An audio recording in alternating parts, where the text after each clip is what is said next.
black community knows, subscribe and press the like button.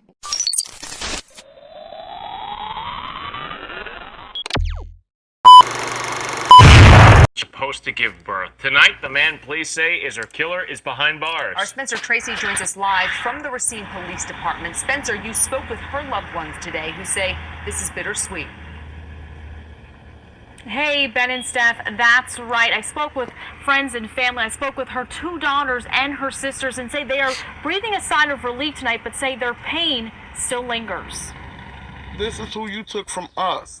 This is how we gotta feel hurt. 31-year-old Vanessa Anderson weighs on the hearts of many. She just tried her hardest to take care of me and my sister. She was a mother of two and was just 8 days away from having her third. I can't even articulate, the even trying to fathom that, knowing that my sister was taken from us in that heinous way. Last October, Racine police say Anderson and her unborn child were stabbed to death inside her home by her baby's father, William Bunch. To kill his own child and baby mama, that's really cold-hearted because is found in a basement freezer. Tonight, that child's mother is... Horrific story in Detroit where the body of a 3-year-old boy is found in a basement freezer. Tonight, that child's mother has been arrested, and we're learning more about the police and how they made the discovery, and now we're finding out who that little boy was.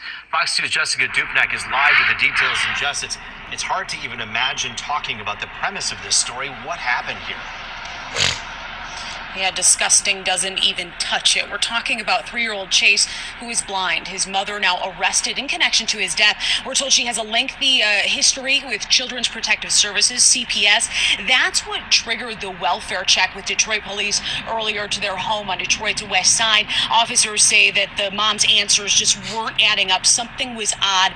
They went inside, checked the home, and that's where they found Chase's decomposing body in the basement freezer. Now, Detroit police won't say exactly how long that he was in that freezer, but sources tell us it's been since at least March. He was the sweetest one. Sweet. He was so sweet. That's the voice of a grieving family member hours after learning 3-year-old Chase, who is blind, was found dead inside of a freezer. We love. What? He's my best friend.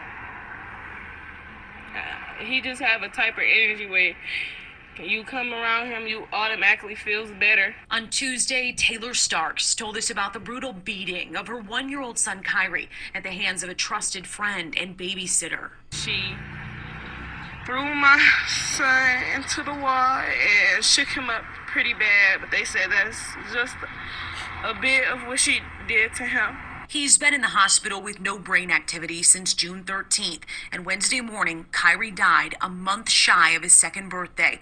His mom, Taylor, picture speaks 1,000 words. What you're about to see does that and some.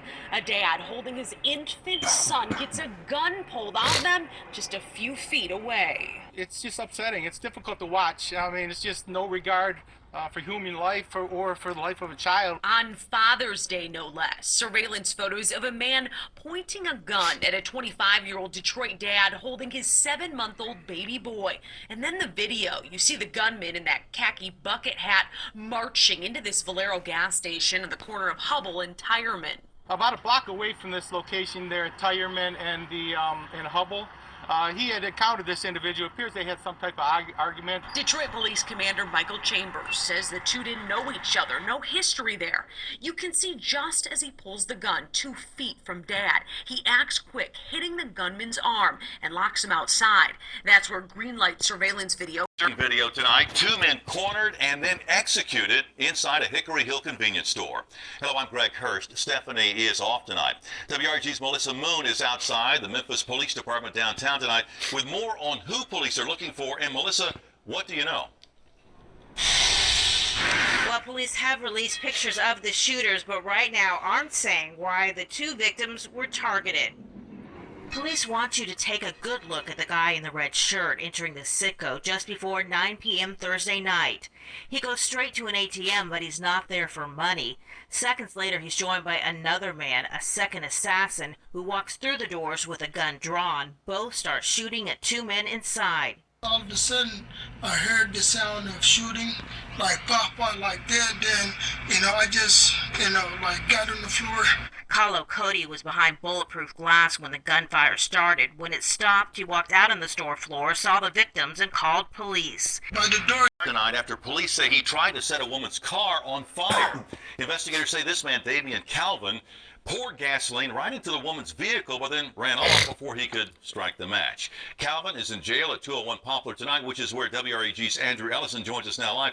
And Andrew, this is a wild chain of events. Do authorities have any idea why this happened? Well, police say Calvin. Cobb County need your help identifying 3 suspects wanted for a shooting at a gas station where a teenager was killed. Come take a look at your screen, see if you recognize these 3. It looks like pretty good quality photos there. Police believe they may have been involved in the shootout Wednesday night. It happened at the Chevron over on Covington Highway. 18-year-old. Past 2 hours, TTV learned what led up to a deadly shooting outside the Glenwood Community Center. TTV's Richard Solomon, who was on the scene moments after that shooting happened, spoke with police today about this latest development. Richard joins us now live with the latest. And Richard, what are investigators telling you? Well, Andrew, just this afternoon, we learned from Columbus Police it was a fight that started between 2 teen girls that ended in the death of 24-year-old Ataya Nichols a week ago today. Police just released that cell phone video of those chaotic moments before the shooting. And everything happened within a matter of seconds, so I'm going to take you through that video step by step. During the fight, police say you see 15-year-old Avante Solomon in the red shorts. Solomon approached one of the teens, trying to pistol whip or punch her. Police say Nichols tried shoving Solomon out of the way. That's when Solomon pulled a gun, aimed it at Nichols, and fired into the crowd. Another 18-year-old woman was also hurt. The cell phone video doesn't show what police say happened next. However, seconds later, police say a man who saw the shooting pulled a gun of his own and shot Solomon. Sergeant Joe Albert says this is how quickly a fight can turn deadly. She is a victim of our collective negligence. See, we tolerate this behavior. We have got to come to grips with the fact that as African Americans, we've got to look internally. We can't continue to witness our own demise and just sit back. We've got to be active.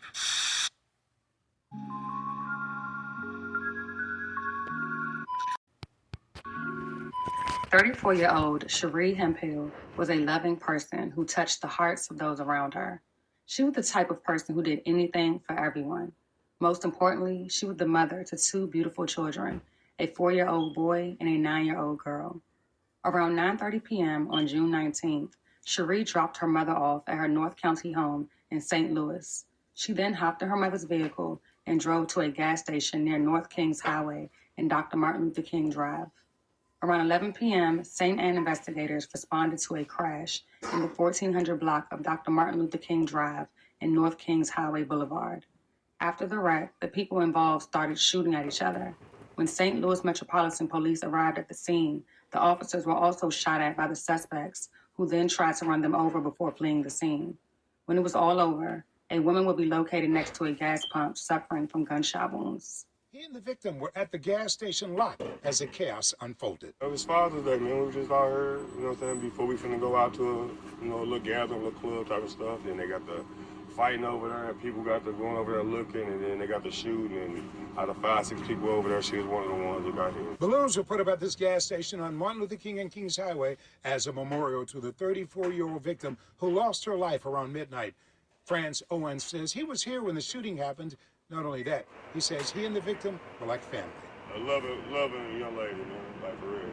Everybody knew her, watched her grow up, and it's a sad way for her to get killed, you know what I'm saying, by somebody else's bullets or whatever. So, yeah, I'm heartbroken. Sadly, 34-year-old Cherie, an innocent bystander, was caught in the crossfire as the suspects fired at officers, shooting her in her left. She always had fun. She always made sure everybody was comfortable. She always checked on everybody. 2 families are grieving the loss of a young couple they say were shot and killed last night. They were both found in that spot right there. You can see the orange outline, that handicapped spot.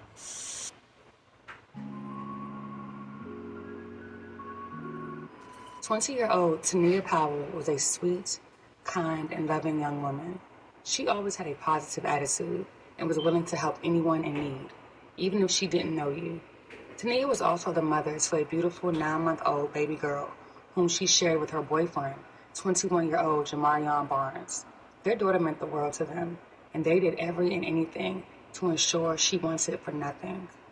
Around 9:15 p.m. on June 20th, Jacksonville police responded to a shooting at the Bowdoin Corners Shopping Village on Bowdoin Road in the Spring Park neighborhood of Jacksonville's South Side. Upon arriving to the scene, they would find 2 victims suffering from gunshot wounds, a man lying next to a parked vehicle and a woman lying on the ground near the passenger side of the vehicle. Both victims in their 20s. The man died here on scene. Now, there's no longer a crime scene, so we're pretty close to where the actual incident happened. You can actually see some orange markings here in the parking lot, this handicap parking space, and the ATM. That's really where the incident was focused in on. Again, the man dying here on scene. The woman was taken to the hospital. Family and friends identified the victims as 20-year-old Tania Powell and her boyfriend, 21-year-old Jamarion Barnes. Jamarion was pronounced dead on the scene, while Tania, who was rushed to a local hospital, later succumbed to her injuries. Sadly, Jamarion's 20-year-old brother was also murdered in March of this year. The family still has no clear understanding of what really happened to him. There are multiple surveillance cameras attached to the ATM. The Jacksonville Sheriff's Office said investigators are combing through surveillance video from the numerous businesses in the area and are talking to several witnesses. This new video, though, appears to show the person who was shot, 21-year-old Jamarion Barnes, and 20-year-old Tania Powell was in the back seat of their car moments before the shooting. Officers say they found the victims lying on the ground on the driver and passenger sides of the car. Moments before a young couple is killed, a surveillance camera captures their car pulling up to an ATM shortly after 9:15 p.m. Someone then gets out of the back seat, opens the driver's door, leans in, then is seen walking away with something in his or her hands. Seconds later, the person runs back to the car, closes the front door, opens the back door, leans in, then closes the door before taking off. All of this happens in under a minute. Over the next few minutes, others arrive and use the ATM. By 9:29, first responders are on the scene. The victims' friends and family who did not wish to appear on camera say they're all